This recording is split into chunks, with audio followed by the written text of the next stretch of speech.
Kasako Media, tunaangazia maisha, tunaandika kesho.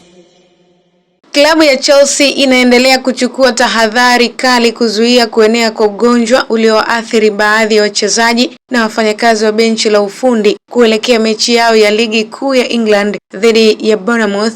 Kocha Liam Rosenior amesema afya ya kikosi imepewa kipaumbele kikubwa katika kipindi hiki kigumu.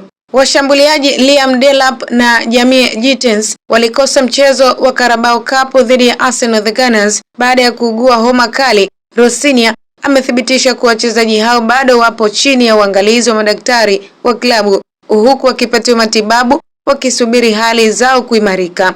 Mbali na wachezaji hao, baadhi ya wafanyakazi wa klabu pia waliathirika, hali iliyolazimisha Chelsea kuongeza hatua za usafi kambini. Wachezaji walipewa maelekezo maalum kuhusu kujilinda kiafya ili kuhakikisha ugonjwa huo hauathiri wengine.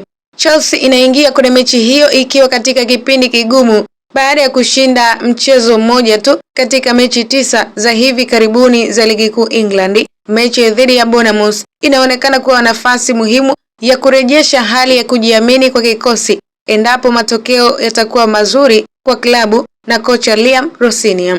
Habari njema kwa mashabiki wa The Blues Chelsea ni kurejea kwa Reece James na Cole Palmer ambao wameanza mazoezi baada ya kupona majeraha madogo. Kocha amesema uamuzi wa mwisho juu ya kuwachezesha utafanyika baada ya tathmini ya mwisho ya mazoezi. Kuhusu nafasi ya golikipa, Rosenior ameshikilia msimamo wake wa kutomvunja moyo golikipa wake baada ya makosa madogo aliyoyafanya katika mchezo uliopita dhidi ya Arsenal the Gunners na kuigharimu timu kupoteza mchezo huo kwa kufungwa bao 3-2.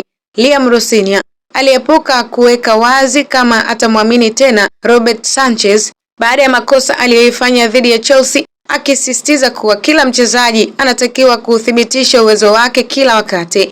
Kwa sasa vijana wa darajani Chelsea the Blues wanaangalia mbele kwa matumaini ya kuvuka kipindi hiki kigumu, ikilenga kupata matokeo chanya dhidi ya Brentford na kuanza upya safari yao ya kusaka nafasi bora kwenye msimamo wa ligi kuu England maarufu kama EPL. Kwa taarifa zaidi za kimichezo na burudani, endelea kutufuatilia kwenye mitandao yetu ya kijamii Instagram, Facebook, Twitter. Tunapatikana kama Kasako Media. Usiache kusubscribe channel ya Kasako Media ili uwe wa kwanza kupata taarifa mbalimbali za kimichezo na burudani.